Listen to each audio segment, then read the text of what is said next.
One Sabbath, when Jesus went to eat in the house of a prominent Pharisee, he was being carefully watched. There in front of him was a man suffering from abnormal swelling of his body. Jesus asked the Pharisees and experts in the law, is it lawful to heal on the Sabbath or not? But they remained silent. So taking hold of the man, he healed him and sent him on his way. Then he asked them, if one of you has a child or an ox that falls into a well, on the Sabbath day, will you not immediately pull it out? And they had nothing to say. When he noticed how the guests picked the places of honor at the table, he told them this parable. When someone invites you to a wedding feast, do not take the place of honor, for a person more distinguished than you may have been invited. If so, the host who invited both of you will come and say to you, give this person your seat. Then, humiliated, you will have to take the least important place. But when you are invited, take the lowest place, so that when your host comes, he will say to you, friend, move up to a better place. Then you will be honored in the presence of all the other guests. For all those who exalt themselves will be humbled, and those who humble themselves will be exalted. Then Jesus said to his host, when you give a luncheon or dinner, do not invite your friends, your brothers or sisters, your relatives, or your rich neighbors. If you do, they may invite you back, and so you will be repaid. But when you give a banquet, invite the poor, the crippled, the lame, the blind, and you will be blessed, although they cannot repay you. You will be repaid at the resurrection of the righteous. When one of those at the table with him heard this, he said to Jesus, blessed is the one who will eat at the feast in the kingdom of God.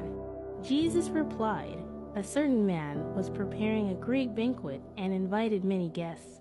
At the time of the banquet, he sent his servant to tell those who had been invited, come, for everything is now ready. But they all alike began to make excuses. The first said, I have just bought a field, and I must go and see it. Please excuse me. Another said, I have just bought 5 yoke of oxen, and am on my way to try them out. Please excuse me. Still another said, I just got married, so I can't come. The servant came back and reported this to his master. Then the owner of the house became angry and ordered his servant, go out quickly into the streets and alleys of the town, and bring in the poor, the crippled, the blind, and the lame. Sir, the servant said, what you ordered has been done, but there is still room. Then the master told his servant, go out to the roads and country lanes, and compel them to come in, so that my house will be full. I tell you, not one of those who were invited will get a taste of my banquet.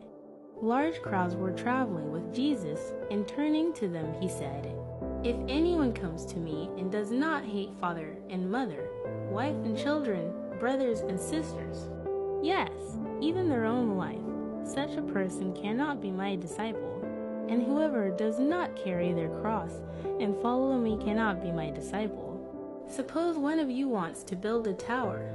Won't you first sit down and estimate the cost to see if you have enough money to complete it? For if you lay the foundation and are not able to finish it, everyone who sees it will ridicule you, saying, this person began to build and wasn't able to finish. Or suppose a king is about to go to war against another king.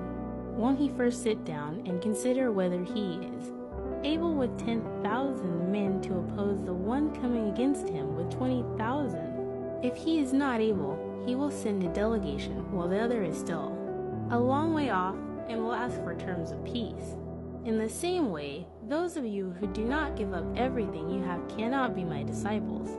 Salt is good, but if it loses its saltiness, how can it be made salty again? It is fit neither for the soil nor for the manure pile. It is thrown out. Whoever has ears to hear, let them hear.